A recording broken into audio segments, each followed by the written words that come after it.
We're back. It's Modern Relics Podcast. Sorry, we took a week off. Go ahead. Had to. Yeah. Yeah. It was just inevitable. And we thank you for your patience. We thank you for your patience and listening to our show. Brought to you by Lowe's. Brought to you by Home Depot. Yeah, we sometimes have life happen. And it's true. When we're just two dudes that do this for the fun of it, sometimes life gets in the way, and we try to provide a weekly content, and we will continue to do that. But on occasion, a week will get skipped, and you're just going to have to deal with it because America. She's going to have to live without us for a whole week. Go listen to the catalog. We have a lot of content up there. It's going to be great. Yeah. I'm sure every single one of you have not listened to all of them, and all of them are interesting. And they're great. And I dare you to go into the catalog and listen. So you know what I got on the live stream right now? What do you got on the live stream? I still got special guest Pastor Jason from 2 weeks ago. I should probably fix that. That's what I should do. Man, just scotch tape and rubber bands here, isn't it? Yeah. Here, let's take that away. We haven't gotten our tech support yet. He's still working at the shop on Tuesdays, so I need to get him in here and handle all that. So that was a fun show. I really enjoyed Pastor Jason's time. I get the feeling that his admin assistant or his business manager or whatever is probably furious at us because of the amount of time we took. But hey, I'm so thankful that he came out. We should bring her on just to apologize and be like, hey, it's fine. But come on, we'll talk to you next. I would say that was probably not a good idea. I won't mention her by name, but she is already not super fond of me to begin with due to some jokes that didn't go over so well at church. And so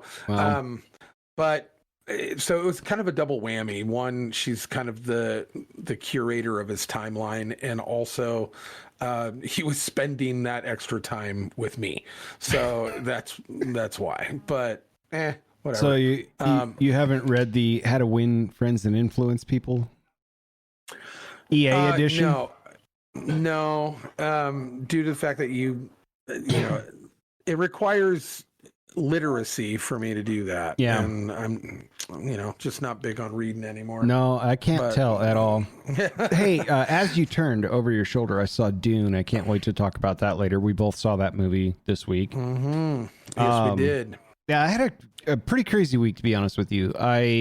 First of all, the weather was bananas.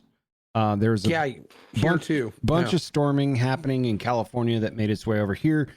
And it's windy where I live anyway in the late spring. Like usually in April is like when it's pretty gusty, but it was like a good 60 mile an hour winds for 2-3 days. Power went out for about 5 minutes while I was underneath my car in the garage trying to put parts on it and stuff. And so I was like, no.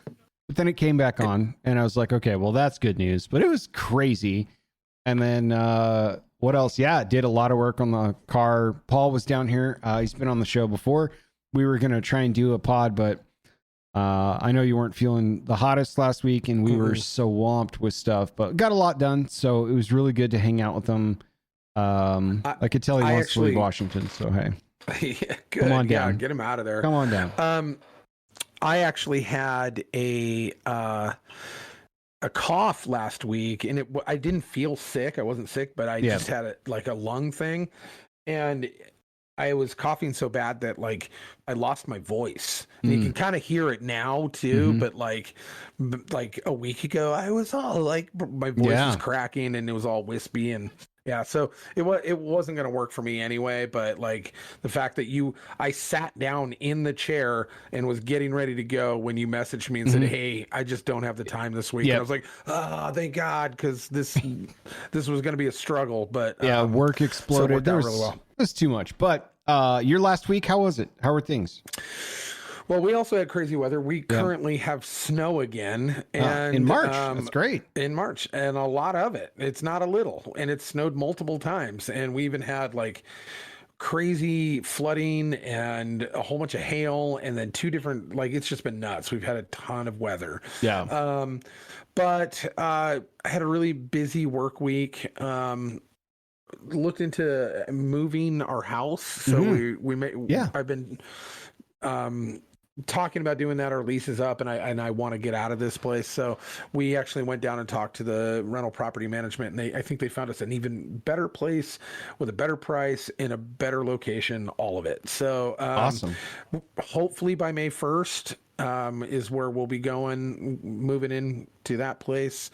We'll have to set up a new pod studio there, but yeah. And outside of that, just a lot of kind of political meetings that I've been involved with and stuff like that. Oliver had a really awesome hockey game late, like 8:45 at night, and it was crazy. Did he win? But no, it was a tie. It was 5-5, but it was one of the best games I've ever seen him play. He was just on fire. Nice. And so it was fun. It was fun to watch. He's got 1 or 2 more games left for the season, and then we'll be done with hockey season this year. Outside of that, I too, like, Erin and I never get to go out. Like, between her schedule and my schedule, like, date night just isn't a thing. We should make it a thing. But I got hit up by some friends who are also clients, hit us up and said, hey, we want, he's a real big Dune fan. He's a big sci-fi fan. I did a big like sci-fi sleeve of all the different, like, different sci-fi spaceships all over his arm. And he hit me up and he was just like, I really, really want to go see Dune because he's a huge Dune fan, big Dune reader. Yeah. And I was like, me too. And he goes, okay, let's make a thing. And so his wife hit me up and said, hey, I bought tickets to the IMAX. We're going to go see it. Let's go get dinner beforehand. So Aaron and I actually had a double date night for the first time in a long time, and it was pretty cool. And yeah, we'll get into the Dune thing later. Yeah. But yeah, other than that, my week's been just kind of average work week. Nothing super exciting. My daughter did go to court for her ticket. Follow-up time. And yeah, follow-up time. So she went. I went with her at the crack of dawn. I was like, do you want dad in the audience kind of thing? She goes, yeah, just come. So we go there, and it's, we have a lack of judges and space in Kootenai County right now. They're actually working on that problem. So what they've done is they've just delegated all of the traffic fine stuff to a prosecutor in a room with a clerk and a court cop, bailiff.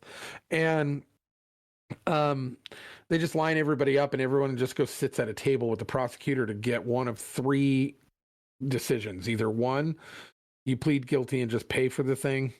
2, circumstantial situation that will provide you for another alternative. Or 3, they will provide you, if you want to fight it all the way, they'll provide you a court date to sit in front of an actual judge. Yeah. And what this does is it just weeds down judge time is essentially what it does. So, so fortunately for us, the girl who was right before her did the exact same thing. And I'm guessing in the same spot on the freeway, but it was even down to the same mile an hour. It was like 68 miles an hour, according to, so I was listening intently on what was offered to her, because she was like the same age as Kate. The whole scenario could have been duplicated. And I was like, okay, ask when she didn't ask this, but when you get up there, ask if option 2 will keep it off your record. Right. If he says no, then go with option 3. But if he says yes, go with option 2. And she goes, okay. So she goes up there and she asks him, and basically it's to take a 4-hour online traffic school, safety course, which will expunge it from your record, and you don't have to pay the fine. And it does not go on the record. So she took that. And so she had 30 days but she did it. She went down there and actually stood up for herself and fought it. And I was really proud of her for that. Another thing you'll be proud of, your niece in this situation. She got invited to her first adult, like no high school kids, adult, semi-adult, I guess, housewarming, like a house party. Yeah. Right? And probably about 10, 15 kids, all between the ages of 18 and 22. Only one of them was over 20. So, and they're all, friends and stuff, but they were being provided booze. And we noticed that Kate and her best friend, had left after an hour. And we're like, oh, the party must have been really boring. Right. That sucks. And nope. She and her friend were like, this isn't right. You guys know better. And they left that party because they didn't want to be involved in that without any provocation from dad or mom or anybody. They just went, nope, this isn't right. We don't want to be a part of this, and left. I was so proud of her. It's awesome. But I almost went down and kicked down that door. Right. She stopped me from doing that, and I'm like, obviously I've done way worse than that at that age. So there's, but I also, we're supposed to hold our kids to a higher standard. And in our day, it was more like, Officer Johnson, I thought you said you didn't want to come back out here tonight, man. You fibbed. Yeah. But yeah, it was something that, that we're supposed to do a better job than our parents did. Right. That's kind of the goal. And I think this was a good green check mark in that, is that my kids were like, good to go. Nicely done. Where did she go? They just absconded with their good intentions in each other and just went to the mall? Went back to her friend's house. Oh, nice. She went back to the home of where her friend lives rather than the house party. So, yeah. and then came home and then, proceeded to tell me about it, and then proceeded to keep me from going down there with a baseball bat. And, because I'm going to sound so dumb and old. Right. The 22-year-old punk rock me would be like, what are you talking about? Right. But now with the 45-year-old lens on things, I can go, man, what if one of those kids got in a wreck and either hurt themselves or killed themselves or killed somebody else or hurt somebody else, or even just got a DUI and it was on their record and they couldn't go to a particular college anymore, or couldn't go to Canada for whatever reason, or couldn't get a job because of it. And with people putting everything on social media now, it's like the internet's forever too. So yeah. And just the absolute lack of concern. And it's 19-year-old kids. Right. They don't even know how to have this type of concern, but that's our job, is to go down there and go, you never thought of this stuff. That's why we're here. I don't want my kids' life ruined. I don't want all of her friends' lives ruined. Right. Like something, and so I'm handling it in different ways behind the scenes, but it's being handled. But yeah, 21, well, do what you will. You're lucky you'd go down there to set things right, and the cops would show up and target you for contributing to the delinquency of minors. Right. So, but yeah, so I definitely am handling that in the background, but I was really proud that she just walked away and she's like, nope, I'm not doing this. And just really showed a force of character there that I was hoping that I had instilled in those two, and to be able to stand up regardless of what peer pressure. Totally. Well done, by the way. Give her a high five. I will. So, but outside of that, everything's going really good here. Nice. But okay. So, did you have trouble checking some of your socials this morning? I did not, because I was buried in work, but I was acutely aware of Facebook Meta crash. Yeah. Yeah. Yeah. I was one of probably millions of people who thought I'd been hacked first thing in the morning. Yeah. But I quickly went, because then I went to Instagram, and Instagram was all glitchy. It wasn't down, but it was glitchy. Mm-hmm. And then it went down. And I was like, this isn't a thing. This isn't me. This is something else going on. And so I went to Twitter, like the rest of the world, to go see what was going on. And it was trending all over the place, but it was a global thing. Like Meta just took a crap. And I haven't really seen a real legitimate answer? Like, have they made any public statements on it at all? So when you have widespread stuff in technology, usually there's two bridge lines that are open. The first bridge line is for your public relations team to keep updates on what they know or what they can share with shareholders, right? And the other one is the technical teams feverishly working on how to fix the problem. We're never going to know what was said during conversation 2 unless we work for Meta. But conversation 1, the only thing that they were forthright with was there's a quote here from Andy Stone that said, earlier today, a technical issue caused people to have difficulty accessing some of our services. We resolved the issue. Okay. Nice. Super huge, very heavy, really clears things up. The one thing that I was acutely aware of as well was the National Security Council had their eye on it. They were monitoring the incident, and they're not aware of any specific malicious cyber activity at this time. A unnamed spokesperson said. And that's redacted. So this is on Reuters at the moment. People are trying to figure out what it could be. The thing is, like, for some stuff, there's not a lot of redundancy built in. So if you lose like a data center, for example, and it takes you a long time to figure that out, and you got to roll your services over to your tertiary data center, sometimes your services can just flat go down. With something as widespread and revenue generating as the entity that is Meta, I assume that there's a ton of redundancy. So I don't think this is a situation somewhere in technology where somebody rolled out an update in a live environment and it just totally crapped out and blew up and they had to roll things back. I don't think it's that, because this took down both of their principal platforms and gold properties for quite a while. I think it was like a total of disruption they're saying was like 3 or 4 hours or something. But even though the public facing one might have been a little shorter than that, maybe a couple hours, but still that's a ton of time. And I have no idea what their revenue stream looks like as far as ad revenue goes, but that's big. That's really big. And it disrupted services that I use at work. So that's why I was aware of it. So yeah, kind of a big deal, but no RCA has been public.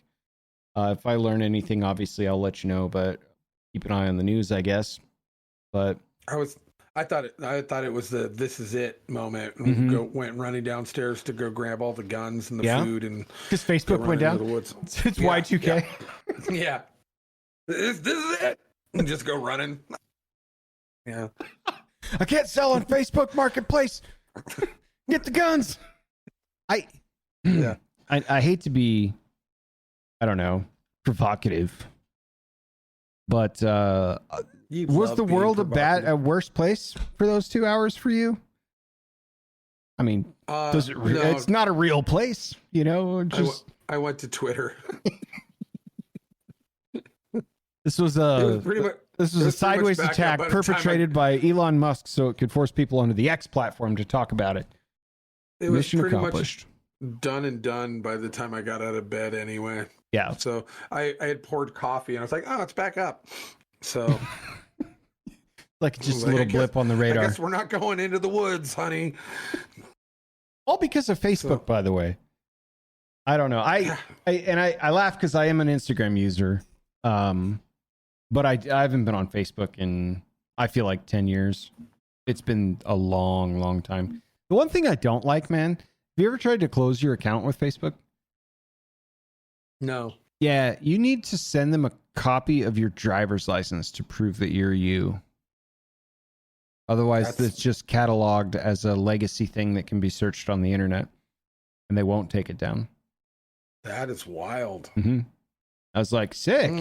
I'm not going to do any of that. It's like, somebody use yours for a very different purpose than I do. Like mine is almost primarily like work related, like tattoo related stuff. So, and I wouldn't even have it if it wasn't for my job. I wouldn't have that or Instagram, pretty much any social media really.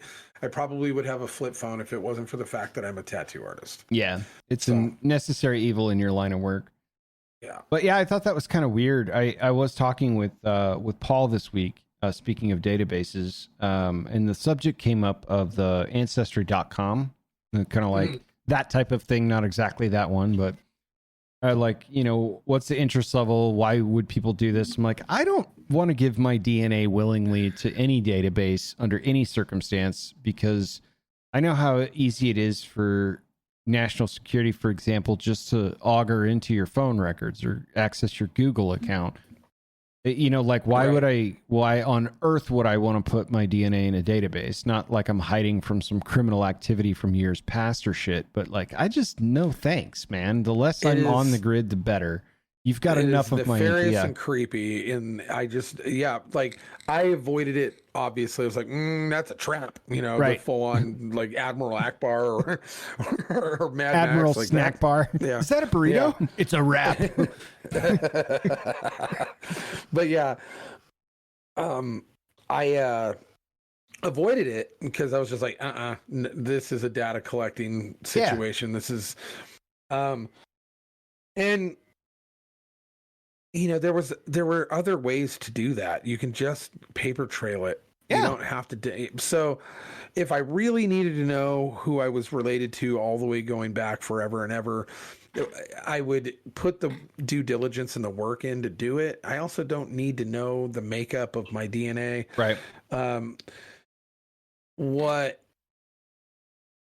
ended up happening though is, as much as I was like bobbing and weaving, staying out of that, my sister just jumped right in and did the whole ancestry.com thing. And I was like, oh, great. Thanks. That you're my only blood relative, like full-blooded relative. Mm-hmm. And now we're on the map. Thank you. Yeah. And so did she find any earth-shattering information that she took to heart? No. See, okay. I'm going to theorize here a little bit, but that was my response too. And I'm adopted. And I've had the opportunity to learn all about exactly who my biological parent was on the other side. And I was like, I have a dad. I'm good. Well, don't you want to know? No. Well, what about medical preconditions or what? When it's my time, I'm gone. I don't care. Yeah. Really? How can you not know? I have better things to know about. Yeah. I guess. It's interesting to me because everyone and that was a big deal, right? Like that was a huge thing. People were doing that all the time. Like, I don't know, feels like 10 years ago or so, or maybe less. Ancestry.com, did you spit in the cup and send it back so you could figure out that you have 6.5% Welsh in your bloodline somewhere? Yeah. Does that entitle me to a free hot lunch at Chuck E. Cheese? Like, what do I get for that information? Nothing. Yeah. I'm good. I'm good. So I'm with you. I'm just, I do not care, like, at all. I also have another worry on that too. And this just happened to a dude I know, Travis, where his mom, he's like a little older than me by maybe a year or two. So he's like right about my age, and just a good dude, has a wife and like 4 kids ranging from like teenage years down to like 10, and they're all into wrestling, and he's just a hardworking dude, and his wife's really sweet. And his mom for Christmas bought him one of those ancestry.com kits, right? Yeah. And he had no interest in it. He's like, whatever. But then she kept bugging him to do it. So he's just like, fine, whatever. He did it, so put it in the mail. And before he even got it back, he gets a phone call from Arizona from a 30-year-old woman going, hey, I just got a ping on my ancestry.com that you just got registered in. You're my dad. And he's like, I'm sorry, what? And turns out, and she goes, do you know so-and-so? And he's like, yeah, I had a one-night stand with her at a party. I had a crush on her in high school, but so did everybody else. And then I hooked up with her at a party. And then it was at the end of school, and I ended up going off to work for the summer. And when I came back, she wasn't there, and everyone just said that she just moved away, and no one knew what happened to her. And wow. So never thought about it again. And so apparently she got pregnant and had the kid, and then had a crazy life. The daughter does not have a relationship with her anymore, but is happily married for 10 years, has 3 kids of her own, doesn't want money or anything from the guy. He's a 46-year-old grandfather overnight. Pretty much. He's like 48, 49. Still, so like, yeah. God damn. Right. Overnight. 3 grandkids overnight. Wow. And like, yeah. And he's like, whoa. And his wife is just laughing about it, which is totally the proper response, by the way. But she just thinks it's hilarious. And apparently this girl's like really nice, and they talk all the time now. And he feels so conflicted because he goes, I feel like she was robbed of me being her dad. Right. But at the same time, had I known, I would not have had this. Your life would have been way different. Yeah. Right. And he goes, I'm so conflicted. I don't know. And so, yeah, like there is some snares and traps in that ancestry.com if you're not careful. And, yeah, at least she wasn't like a crazy person that was like, you owe me, hundreds of thousands of dollars for some reason. Right. Could have been way worse. Yeah. So probably best case scenario, but wow, what, like, how do you wrap your head around that? Like, I can't even think of that, but, yeah, my wife always jokes that she's always afraid that on Father's Day, like someone's going to come knocking on the door. And so it's got to skip town every Father's Day waiting for that knock at the door. Yeah. So, but, yeah, the real reason we don't like Ancestry.com revealed. You'll never guess why. Click here. I don't know, man. I don't know. So, it's all those things are just bizarre to me. It's like we live in a pretty connected world, and that's really cool for certain uses, but other reasons, and I'm just like, I could care less. I don't care. I'm that age. I just don't care. Welcome to the club. Yeah. I tell you, right before my birthday, I think it was 2 years ago, I went out to the mailbox and I got an offer for an AARP card, and I was just like, fuck, dude, not like this. I'm not ready for that. I just got one of those too. Like, not like this. Not like this. Like, man, come on. But yeah, that's fun. That's fun. So yeah, the meta thing at large, we'll figure out what happened. Someone will know. Someone will put it out there. Someone will put it out there. So hey, the Supreme Court had a ruling, dude. They absolutely did, and it was bizarre because I think for the first time in my life, it was a straight up that was a slaughterhouse. Yeah, that was even Ketanji Brown Jackson, who doesn't know what a woman is, knows that that you can't take someone off the ballot when they haven't been convicted of a crime. Yep. Who knew? So 9-0. This wasn't like a split decision either, which leads me to wonder when are people going to say enough of the madness? Like, you look at some of the stuff that's come out that's obvious smear stuff. Then you look at some of the stuff that's being sponsored into law. And California is a perfect example of this, where it's not just a political disposition one way or the other sponsoring an idea that's based. It's fucking crazy. Like, there was literally an idea that may be law, because I just gave up trying to track how fast they're pushing this through, but a lot of businesses were moving out of California for obvious reasons. And they proposed, and I don't know if they enacted, but they proposed a tax on the business that was registered in California that left California for 10 extra years, that they could continue to collect taxes on this business That's what? That's also on residents. It's not just businesses. They're trying to enact that on residents. For the idea of the memory of how fucking horrible it was and you left that state, just the privilege of having that idea, you get taxed for a decade? How far off sanity do you have to be able to even suggest that if someone moves out of the state that they still owe you tax revenue?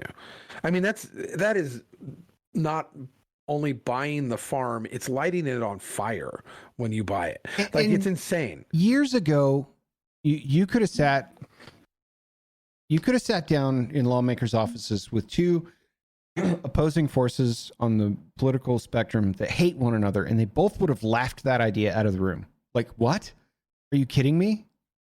It's stuff like that. There's way more pernicious ones than just that, right? You talk about, like, you know, kids and gender affirmation, and, like, you know, last year this child wanted to be a fire truck when he grew up. This year he wants to be a boy. Next year he wants to be a girl. Stuff like that. I mean, it gets way worse. But at the end of the day, like, are we starting to wise up looking at the Supreme Court ruling on this? Oh, no conviction of a crime. We can't really keep you off a ballot just because you're very orange and bad to some of the other folks. Is enough enough? Are we going to start to wake up? Is that what this is? But then you've got the cryouts from the attorney generals that are actually, it's actually attorneys general, by the way. That's how it's said, and I hate that. But the attorneys general that are, and then the pundits on pick a farce news channel, all of them are like shrieking, saying this is all collusion. The Supreme Court has been bought out, right? And it's like, how are you seeing it in any other way than the man has not been even charged, right, let alone convicted of what you're accusing him of, which is insurrection, which would be insane to even say that the states would at that point, because he would have to be impeached. Right. There's a whole process that is known to everybody, and it just shows how out of touch the general American populace is on how the rules of engagement and how our government works, and it's sickening. They don't care. It's just no. We live in a universe now where even if he or she who shouts loudest is the most important reindeer in the room, and they're invited to all the reindeer games from here on out, according to them. Yeah. And that's not how real life works. And, like, you see this all the time, and it's like, how does this continue to happen? And people just chew it up and just, well, it's just the way it is. Or, you know, oh, it's because of climate change. It's because of racism. It's because of this. It's because of that. Like, you want to get taxed? Weird, but prime example. For 10 years? Because how are you not saying this is absolutely bonkers and no more? And then also in the very same state, California, Newsom just actually proposed. I'm not Congratulations. Sure if good for him. He's getting married. I'm kidding. I'm not sure if it went through their legislative body yet, but they are trying to push through a $25 an hour minimum wage across the board for the entire state for all businesses, except for one. One business is going to be exempt. Do you want to know which one it is? The governor's office? Nope. Oh. Panera Bread. Interesting. How much stock does he own in Panera Bread? There it is. And also, the CEO of Panera has been donating to his campaign for years. So he literally said everyone except for Panera Bread. It wasn't like it was in the fine print somewhere. By the way, came out of Newsom's mouth. Everybody except October 2023, Governor Newsom signed Senate Bill 525, which will increase the minimum wage for healthcare workers to $25 per hour in the coming years, followed by there's going to be a lot more. Yeah. That's just healthcare to start. So, yeah. Sorry, go ahead. So, and when that goes in, watch the absolute exodus of every business, every small business leaving the state of California, because they cannot sustain that way. And these are economies of scale. What else is going to go up?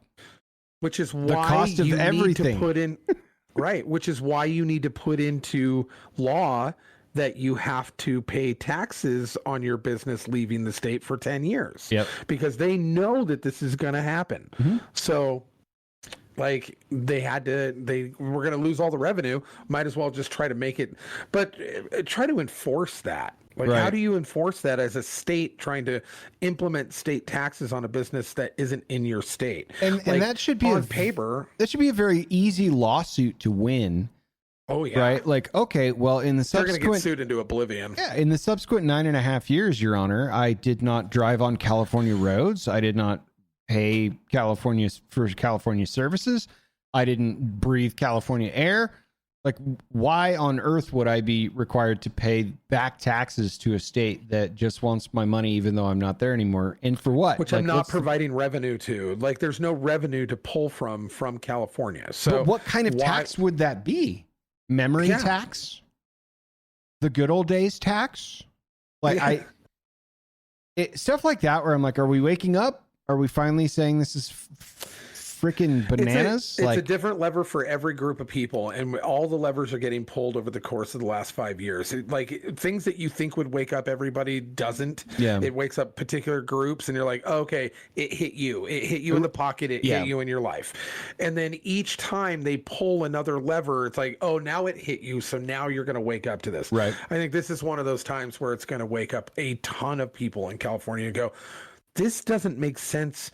Even as progressive as I am, this doesn't make sense at all. So what is this about? I can't be a part of this.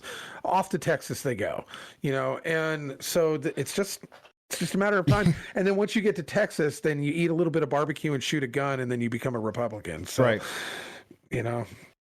But that's just it. It's like, at the end of this, hooray, a job that used to not pay $25 an hour pays $25 an hour. Guess what you get? You get radical inflation on top of that. You get a higher cost of literally everything. You're going to get pounded with rent prices for the apartment you used to live in. And the economies of scale will instantly, not eventually, instantly change to meet you where you're at with your $25 an hour wage. What did you really win? Because it's not going to go backwards. No, it never does. I mean, it baffles me that there's still people within our society who have any understanding of history, understanding of government, of even the smallest amount. Basic economics, yeah. Yeah, who has any inkling that once implemented by government, it can be reversed or will be reversed. Right. We actually did that in Washington State with the when we implemented a license and a license fee. The idiots in charge of that, and there was a council of probably about 15 piercers and tattooers that went down to Olympia to try to control it, because having bureaucrats run our industry was a really terrible idea. But we sent the wrong people down there, because they were all progressive morons who believe in government. Right. And so they went down there and they were told that we'll do this amount for 10 years and then we'll reduce the cost of it after the 10-year period. And they were like, oh, well, that sounds great. Like, so it'll be $250 for a long time. And then what'll end up happening is they told us, they promised us that it's going to go back to $100. And what happened at the end of that 10-year reign? Man, they upped it by 25%. Not even a little bit, a lot of it. They upped it by a quarter. Yeah. And they were shocked. They were clutching their pearls. Like, oh, yeah. But you said it was going to go back, and it's baffling to watch these people try to just interact with their environment, let alone understand how their government works. And how corrupt this kind of taxation is. But man, they'll just keep trucking along until it kicks them in the teeth enough times that they have no more teeth, and anyway. Well, and here's a problem solving method that I've been prescribing for years now, even to family members and stuff. So if you're interested, try this out for yourself. Go to, I was going to say to a Staples, go on Amazon or wherever you get empty flashcards and get yourself a brand new Sharpie marker. Find an empty room in your house and sit in the middle of it, and then write down every individual problem you have in your life. This is specifically to the audience member that's thinking about California and leaving it. And boy, if I sell, I'll never be able to come back. What am I leaving? What am I going to? Write down all your problems one by one. Put them out all the way around you, 360 degrees. Then keep adding more and more problems all the way around. Then get off your butt and walk up and put a problem down and go back and sit down and write down another one. And then stop writing problems when your back hurts. And then take a look at all the problems around you and figure out, hey, are these really that encumbering? Can I condense some of these problems to, if I just had this, all of these problems will fall in line, and kind of shuffle them into a pile and shuffle these into a pile. What's going to be a problem no matter where you live? And you could put those in a knapsack and carry those problems with you and start to really condense things down. You'll find there's 2, 3, or 4 lanes of things that you really need to prioritize in your life and focus on it. And if where you're living in a state like Washington or California or some other place is not really going to help solve any of those problems, or it's not really going to matter because you can take many of them with you, get out of there, because it's only going to compound. It's really only going to compound. And when your back hurts, you're like, wow, are these problems really that important? Can I solve a lot of these? Can I get rid of some of them? You're going to find that there's 1, 2, or 3 major things that you need to address, and you should work on it. And the rest of them are just issues that you can deal with. So try it out. See what you think. It's all static and background noise, and you need to shed it all. Yeah. And just shake it off, man. So 9-0. Trump is on the ballot, it turns out. Yeah. Everywhere. He has to be, because he has committed no crime that would keep him off of those ballots. You don't have to like him. And in fact, if it was reversed and we had this dude on my shirt, Joe Biden, in reverse, and he was being persecuted in that way, even I would defend him and go, he didn't break the law. Now, do I think Joe Biden's broken the law in a lot of other ways? Absolutely. Sure. But in the situation of the cases that they are presenting against Trump, he hasn't broken a law. He hasn't been even charged with them, let alone convicted of them. So, you cannot take someone off the ballot that you don't like. That is fascism. That is absolutely the pinnacle of the anti-democracy that you guys keep chiming on about, even though we don't live in a democracy and you are too blind to know that. But if that's the metric of measure, let's just say he absolutely did nothing wrong to remove him from that. And you had not one, but all 9, including all 3 of the hyper leftist superior justices that agreed. They all agreed. And somehow these pundits and the attorneys general and all of these other people think that they know the law better and they're smarter than the people that are sitting in those justice seats. Right. Which is absolutely arrogant beyond measure and disgusting, because they're throwing temper tantrums over something they know nothing about. They know nothing about, apparently. It's because it's not a precedent where you can just boot somebody out of your chat. That's not how it works. There's rules to this. People don't know the rules. If a guy who colors on people for a living can get this, why can't these people? They live their lives. I mean, it's insane to me. But yeah, I was blown away because of it being the first time in my lifetime I think I've ever seen a 9-0 ruling. And I'm glad it didn't go any other way.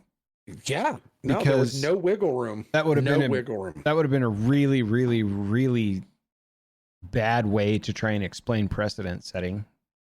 Yeah, but it's a weird world, man. It's really, I don't know. I I miss when things were simpler and people actually cared a little bit more. And at the same time, for content, boy, it's a great time to be alive. It is. We're just out of February, and it's been a absolute like it is the man. What is it? It's like the timeline version of like a real life paintball game every day. Yeah, like it's just constant splatters. Every day is like that's a great analogy. You know, like it's constant, and so yeah. Well, we'll see. We'll see how it goes. We still got plenty of time left.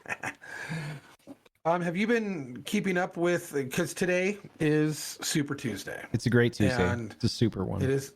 It's the best one. It's the best Tuesday. What is Super Tuesday?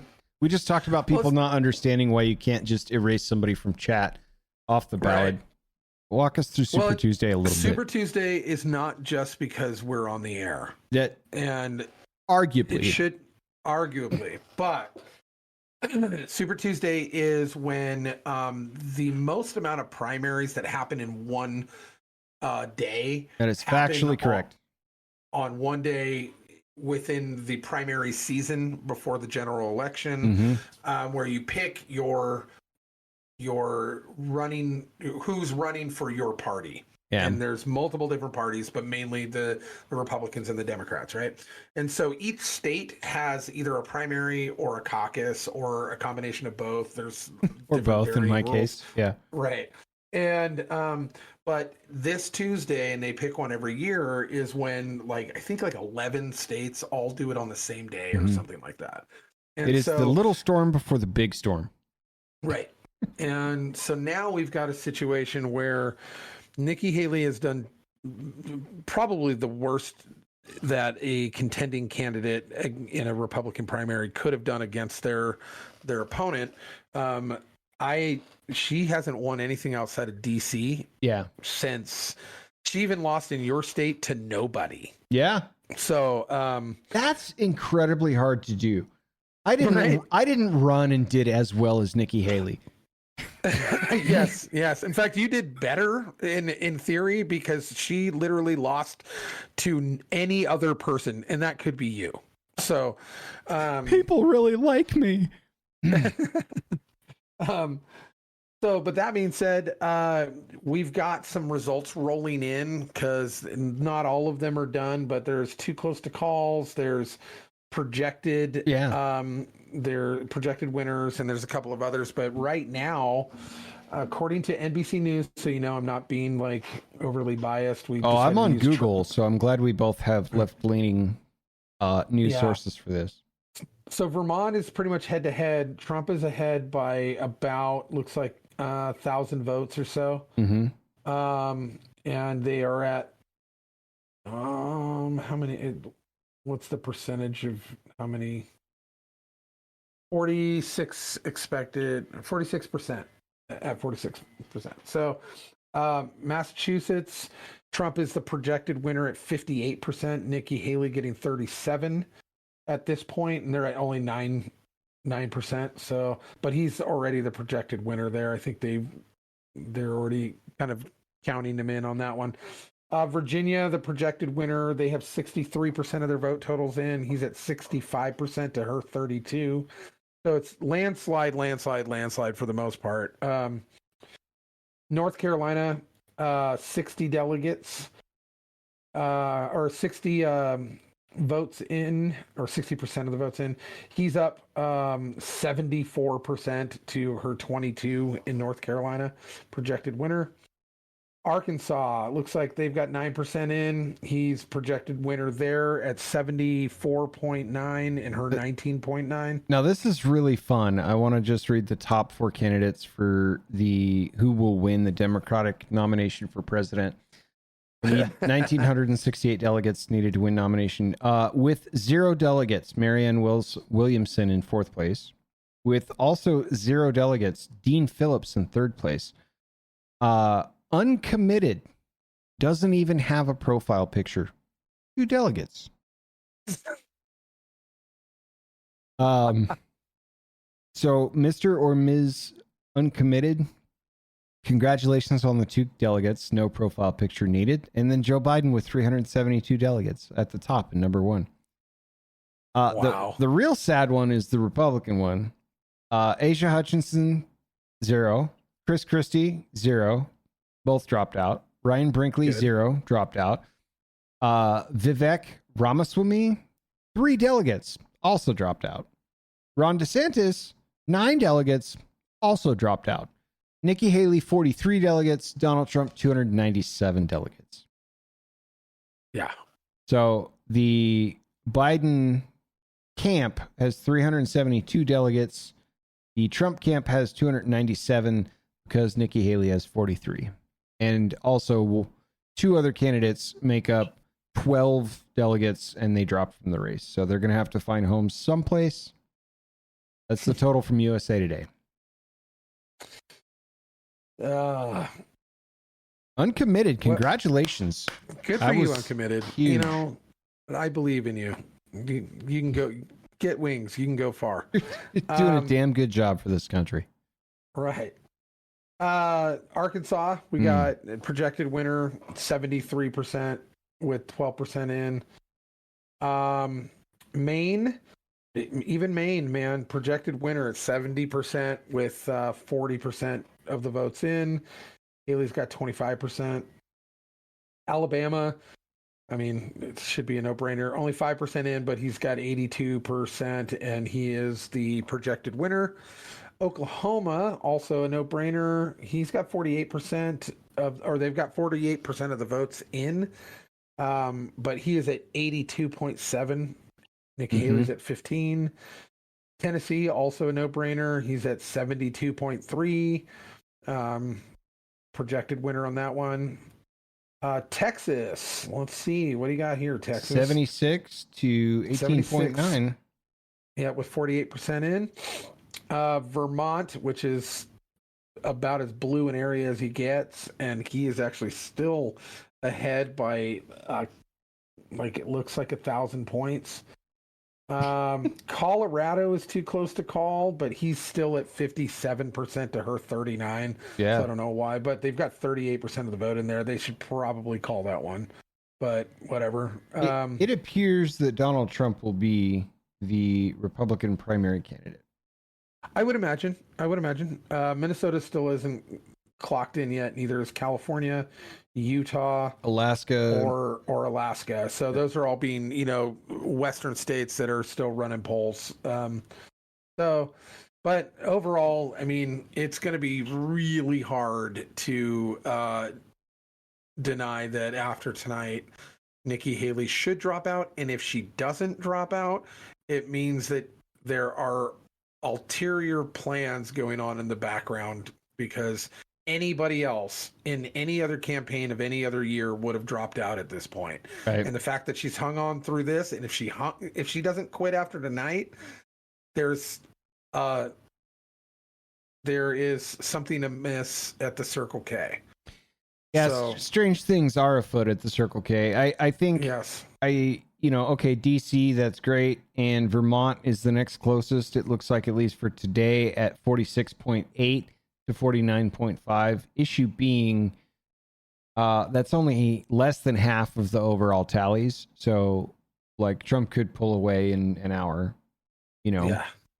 And Colorado it is literally 2/3 in favor of Trump with 46% in. So it's going to be very difficult to walk out with anything past today besides DC, unless there's some strange Kansas, North Dakota, South Dakota rally or something like that. But these folks aren't until primary on June 4th, May 14th, March 19th. So other states we have coming in, the 12th, Washington comes in. The 21st of May is Oregon. And then what else do we have in March? Washington, Arizona. Kansas. Washington and Oregon are going to be weird ones this year, I think. Yeah. And then April we have some states, but that's it. Oh, in Ohio, that's a big state. That's an important one. Yeah. But didn't he already win Pennsylvania? Likely yes, but I don't trust polls. I trust results. Well, that's what I'm saying. But yeah, I think so. We'll know in April 23rd. It looks like, but yeah. Oh, Pennsylvania's is April 23rd. Yeah, okay. Like New York, Pennsylvania. These are all in April, and then May. There's a few states: West Virginia, Kentucky. So the next ones up are like Louisiana, Arizona, Washington. Arizona will be interesting. Arizona's going to be interesting, and also Florida comes in this month, and so does Georgia and Mississippi. So the southern states are like what, next week? Yeah. And then you have your Aprils and a lot in May and June. I think Pennsylvania, obviously the swing states, Pennsylvania, Arizona, and Georgia and Ohio will be the ones that'll really kind of paint the picture of what the country looks like at this point. But I mean, Nevada was technically a battleground state for a while. It was. It's kind of purplish because Nevada needs to have enough Democrat to be debaucherous enough to allow the gaming stuff to continue. But you talk to people, not just in my neighborhood, but around here, they're tired. They're tired of what the country turned into in the last 4 years. Yeah. I think that's a sentiment that stretches coast to coast. Well, I hope so. But, specifically in states like ours, like probably Wyoming, not so much Montana or New Mexico, but states specifically like ours, we get our produce and our food and our everything from not in our state. Right. Yeah, so like a lot growing in the desert out there. You could find some pomegranates, maybe, if you want to chew on those. The issue is that when we see, what I love about this state is when we see the price hikes at the grocery store, for example, people flat out will not buy stuff. They'll just be like, cool, I'll just go to a farmer's market or something. And it, especially in the local economies, it's actually combating some of the high prices, which I find fascinating. But you just talk to them in general and they're like, enough, like this is bananas. So yeah, I don't think we're as purple as I thought we were when I moved here, having seen some of these results. But yeah, you're right. I think, Ohio is going to be a big one. Arizona is going to be interesting. Hawaii is going to be interesting to me because I think it's going to come out blue, but I think it's going to be a lot less blue than it was last term.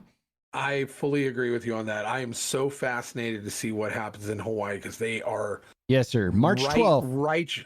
Righteously pissed. Righteously pissed. Yep. I have no problems with their being furious. So yeah, I'd be interested to see how that comes next week. Also, on the 12th. Wait, wasn't the train spill in Ohio too? Mm-hmm. That was in Palestine, Ohio, right? Mm-hmm. So they're pissed too. Mm-hmm. So this is going to be interesting. There's two places that the current administration has left out to dry in absolute extreme situations that devastated the people there and have not done anything, have not helped these people. They're crying out, help us. And no one from the administration has even bothered. They're like, hey, let's send more money to the Ukraine and Israel. And these people are like, what? I'm really fascinated to see what comes out of Ohio and of Hawaii in the next couple of weeks.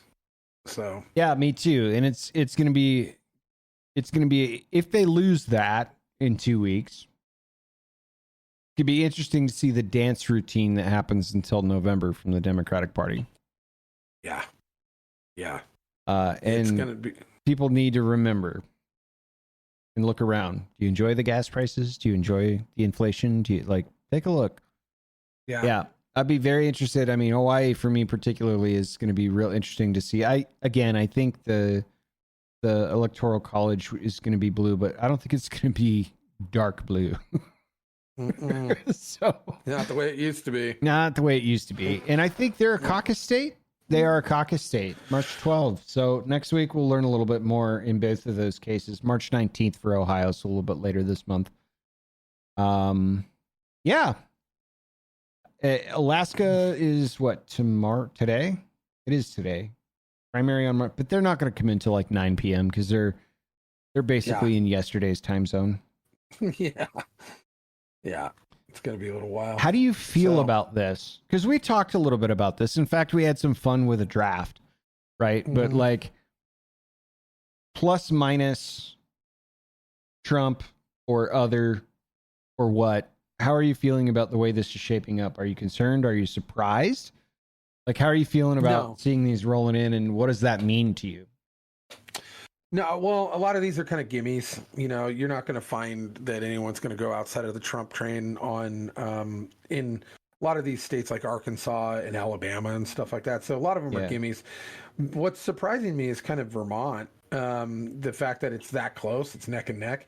Ooh, they just gave him. Oh no, that was Virginia projected winner. But yeah, I was going to say Virginia just piled another 8 points. Or 8% on Haley, and then immediately projected the winner as Trump, like seconds later. Yeah, and then you know, like even Maine, he's got 70% in Maine. Maine is traditionally a blue area, and you would think that they would go Haley, but this is really, really telling for how done people are. Same with Massachusetts. Like he's got 43%. She only has 27%. And so that's, I'm sorry, 59%. She has 37%. That's pretty wild in super blue New England. You know, so these getting are late quick for Miss Haley. Yeah, these are actually really promising for what might be projected for other traditionally blue areas. You know, like I did not expect a lot of this. You know, Trump's still up in Vermont. This is like Ben and Jerry's country. This is where stoned boomer hippies live. Like, this is the demographic of. We love you, Vermont, sort of. Just antagonizing people from the West Coast. I love it. Right. Yeah. Yeah, what do you got, Vermont, besides the ice cream old dudes? Like, come at me with your cheese. Get out of here. Yeah. Yeah. Anyway. Yeah, I mean, it's pretty crazy that you know, we're seeing stuff that should be going to Haley, because I expected a few. Colorado. Yeah, Colorado. But I mean, even after like the Supreme Court case was about Colorado, and this, you know, aligned with the Supreme Court case is like, oh, but for the listeners, if you have a chance, there's something about Colorado that you guys really need to understand. And there's a great documentary that you guys need to look up called The Rocky Mountain Heist. Colorado is not a blue state.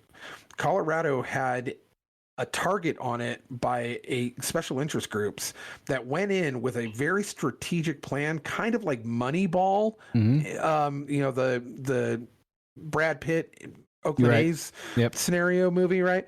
Kind of like Moneyball, where they went in and they systematically, because no one was paying attention, took over all of the institutions of power within their delegates and within the structure of all of the major cities and all of the city councils, all of the library boards, all of that kind of stuff, and then built out from there within a matter of a couple of years and took over all of Colorado, even though most of Colorado is red. Yeah. But they managed a system that created avenues for them to implement people into power places.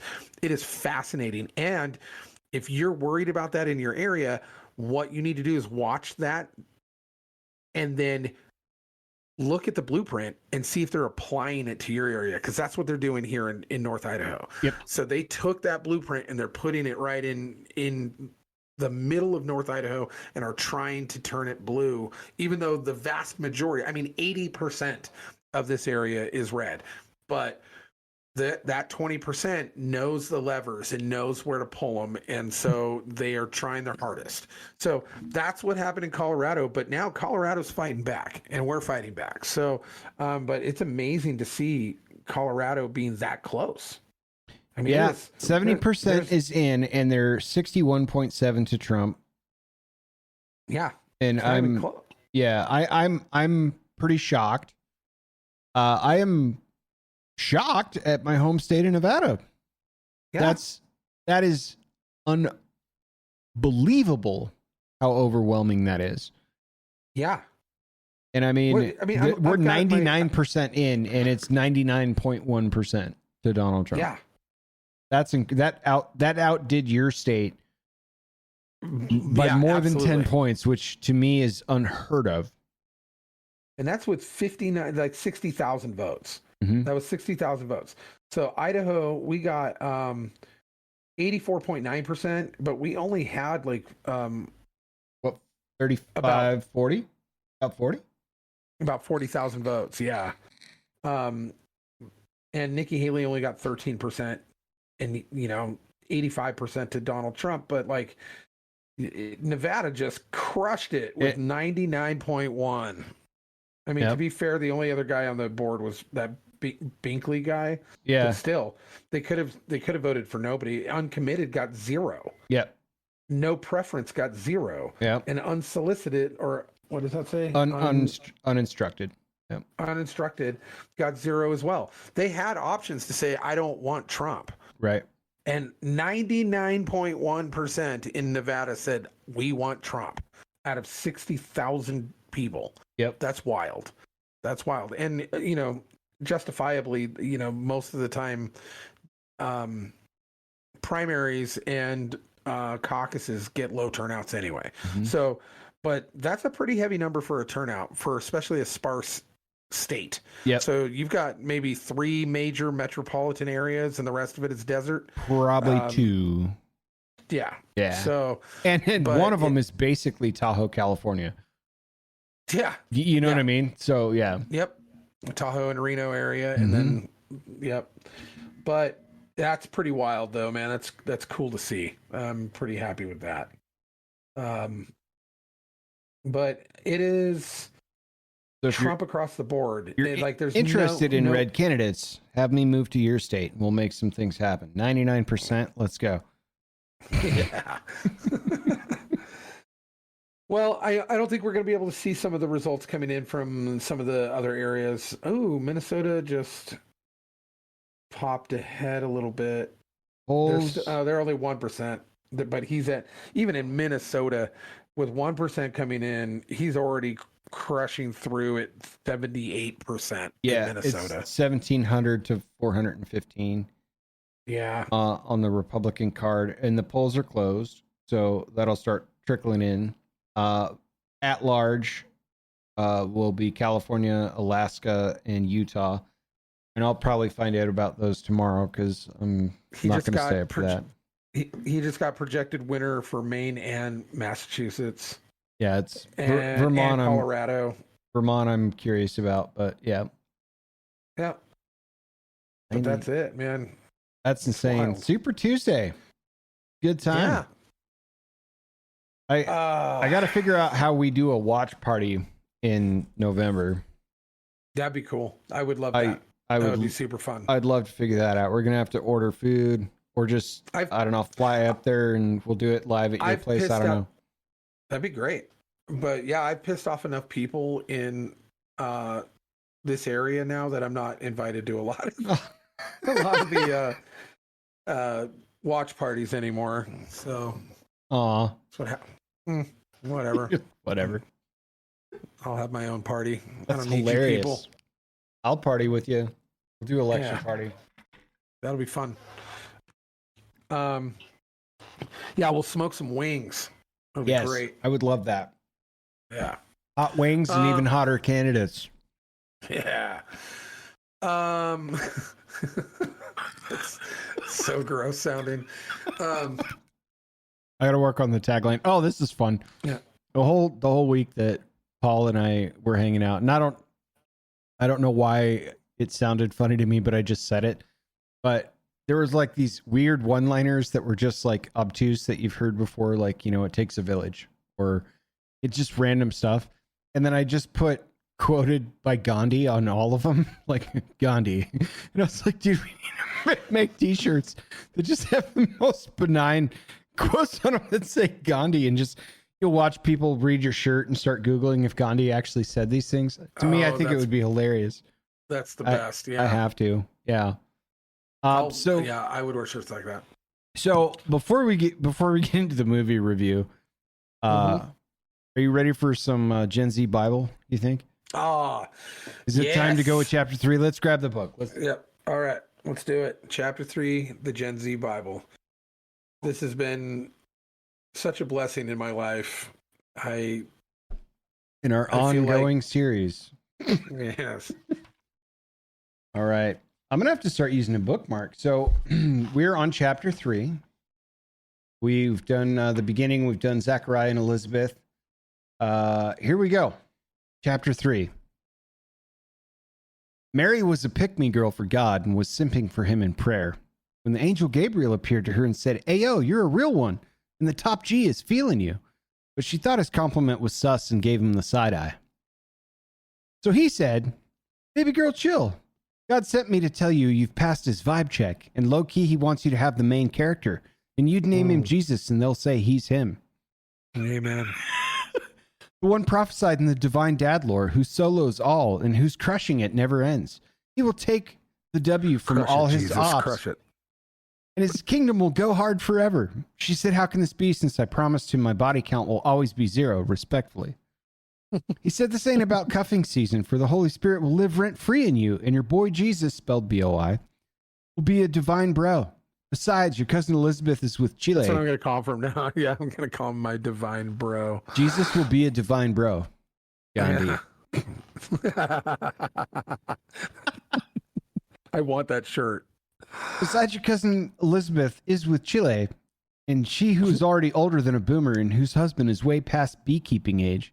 So Mary said, "Bet," and Gabriel left her on red, and she let the Holy Spirit cook. Chapter 3. The Gospel by Gen Z. It's just keeps getting better. This is absolute art at this point. This is poetry. It's not biblical, but it's poetry. It's a damn good time. So I love it. Dune Part 2. I want to start. Dune Part 2. I want to start here. I was sickened at one of the previews, because one of the previews is a movie. I think it's called Civil War. Oh yeah, yeah. And Hollywood is already romanticizing the idea that America's going to fracture, and that this is a propaganda film through and through. There's no ifs, ands, or buts about it. So I assume you saw the same preview. No, it wasn't on our trailer, but I've seen the preview before. It's been out for a while. It's an did A24 not. film. Yeah. Dude. And Yeah, gross, right? And it's coming out perfectly right before, it's predictive programming. It's coming out right before the election. Yep. I think it's coming out in April. Man, what a beaut. What a beaut. Is A24 Ben, what's his name? Ben Affleck, is that his production company? I don't know. They're typically horror films. Yeah. So that's typically their genre, is like artsy horror films. Man, this thing is just crawling with propaganda. Like the whole thing, the whole premise of it is just it's way design. Who is it? Daniel Katz, David Finkel, and John Hodges, and it's based in New York City. It specializes in film distribution and film and television production. So the CEO of A24 is Daniel Katz and David Finkel. Daniel Katz is chairman, David Finkel CEO. Anyway. Yeah. Yeah, it was cringeworthy. Before we even got into the movie, I was just like, really? Like, we're doing this now? I don't know who the audience is for, because I'm trying to figure out like who they're trying to who their demographic is. Right. Because if you really think about it, like anybody from a right wing or Christian perspective isn't gonna want to go see this. They're gonna hate every minute of it, right? But are you really gonna get a bunch of lefties who want to get scared of a civil war? They're all terrified of, like, who is your demographic? Who, like, young people aren't going to care about this. It's more military than it is like scary horror movie. Mm-hmm. Like, I don't get who the projected demographic is for this, but they're pushing it hard. The advertisements of it are everywhere. It is being marketed. I think they're just throwing a dart at the demographic, but it's, I don't know. I don't like when Hollywood does this because it's obvious, and and this time it's like, I don't know, it makes your skin crawl. Just like, that's not what we want, is more division, and then to romanticize it with some film plot. So anyway, I know that was a left turn. Dune Part 2. I'm going to start here because you are more adept in the Dune verse than I was, or am. I did watch the first one and then watched it again Friday before going to see Dune Part 2. We did too. Yeah, we did the same thing. Visually, very stunning. I thought the cast was incredible. I really like Christopher Walken. That kind of goes without saying. The gal that plays his daughter in this movie is... she's in the Marvel Cinematic Universe. She's Black Widow's sister, and she's funny. So I thought, I was like, oh, her. And then the Harkonnen guy that they like promoted to go be the governor of Arrakis is the dude that played Elvis. Yeah. And he's good. Austin something. Oh, he did great in this. He was so good. Even the voice, like, I thought he was like stealing every scene that he was in. He's actually been compared to Ledger's Joker in performance level. I liked it a lot. So here we are. There's some plot twists. There's some turns. I don't know how spoilery you want to get with any of this stuff because it's still out now. Things I didn't like. I didn't like the Bene Gesserit mother character way more in the second one than in the first one. I really started to not like her a lot because she's just creepy and weird, and it's obvious that she has her own designs and different things like that. And the ending just kind of stopped. Now, here's my ignorance. I don't know if that's how it was in the original Dune. I didn't watch the original Dune. I didn't read Frank Herbert's Dune. I got the Cliff Notes of it, more or less. I hated it. I hated that they just were like, that's it. More stories going to happen. Deuces. And it ended where it ended with somebody in tears. And I was just like, really? Like all that? And we're just going to be like, hey, I love you forever. Hey, you and I, let's get married. It was just, I don't know. For a character trying to rally behind Timothée Chalamet, which for me is really hard to do. Right. It didn't end the way that I wanted it to end, but all in, wonderful watch, super fun, lots of stuff going on. Loved the characters. The cast was on point everywhere. Everywhere was cool. And what's his name? The guy that's kind of the religious fanatic for the Fremen, the main character guy. Stilgar. The actor that plays him, who was on my turn. Javier Bardem. Love that guy. I think he's super versatile. I love all the stuff that he does. Dude, it was good until it wasn't. And then I was like, oh, God damn it.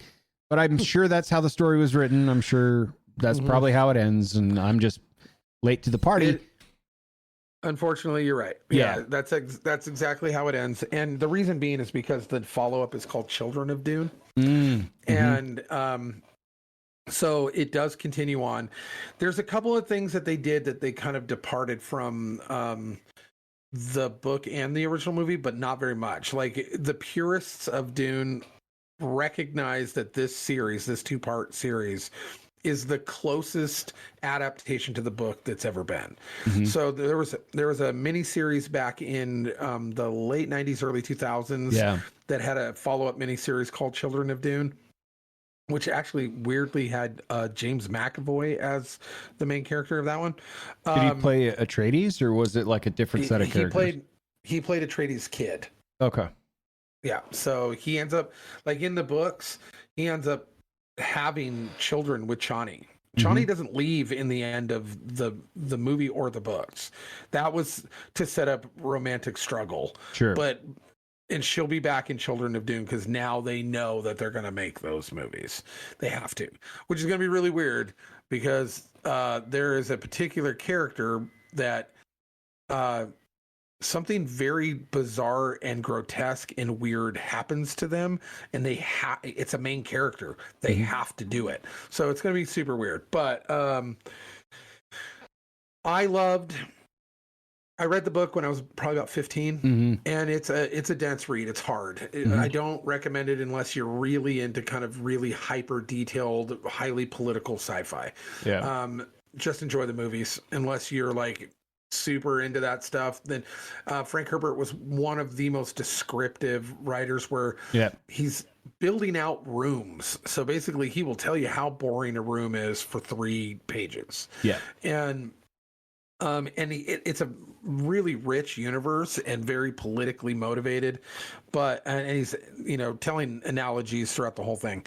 The characters, as far as these movies go, because I love the 84 David Lynch, but that took liberties. Like in David Lynch, they have the weirding guns, which you use your little voice modulator and you go, what? And then you shoot out the gun. Mm-hmm.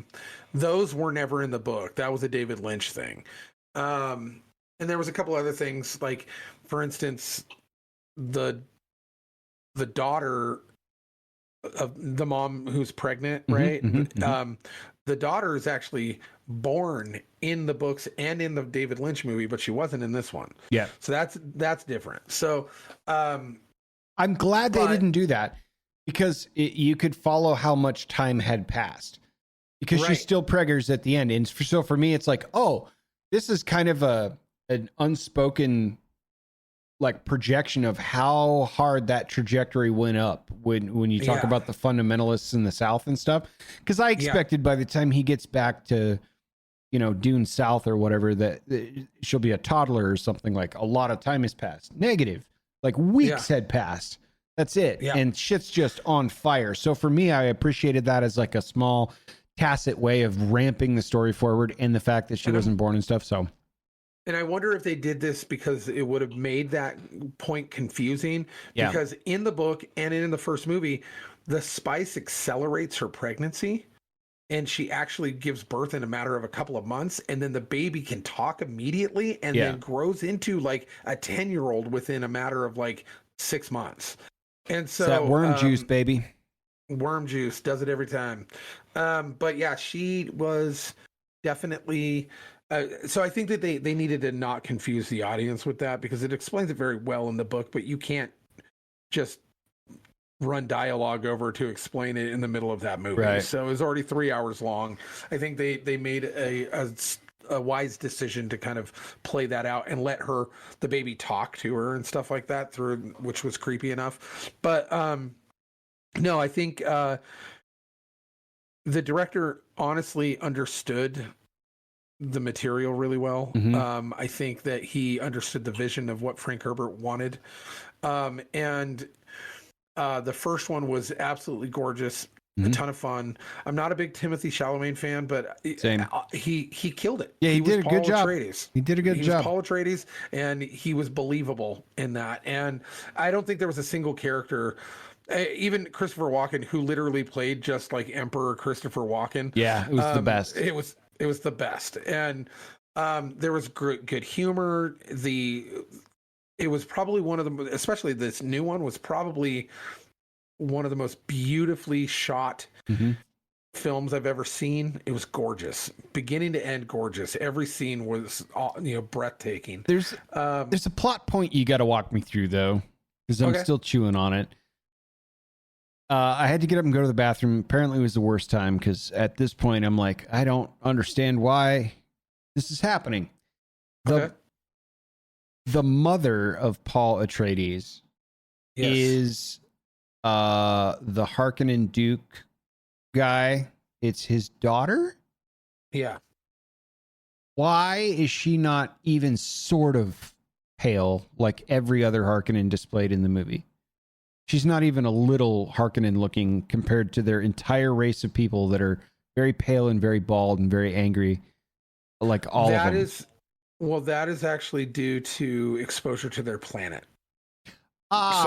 Okay. So she's not in the environment. She's going to grow up like a regular. There's actually Harkonnens that actually work for the Atreides that are, like the guy with the weird eyes, the short round guy. Well, I thought, like the Bene Gesserit, those guys were a specific race of people that were like fought a battle with AI and won, but just barely. And they're like the human calculator, because each of the houses had one of those dudes. Oh yeah, no, that's their job title. But there's a bunch of people who have left the Harkonnens to live with the Atreides because the Harkonnens were evil. Right. They seem like assholes.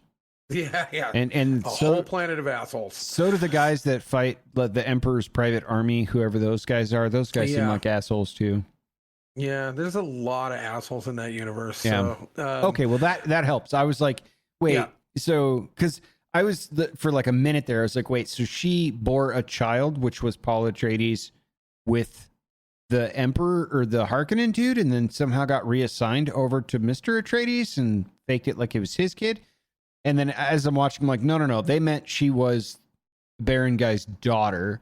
And then I'm like, but that doesn't scale because she doesn't look anything like those dudes.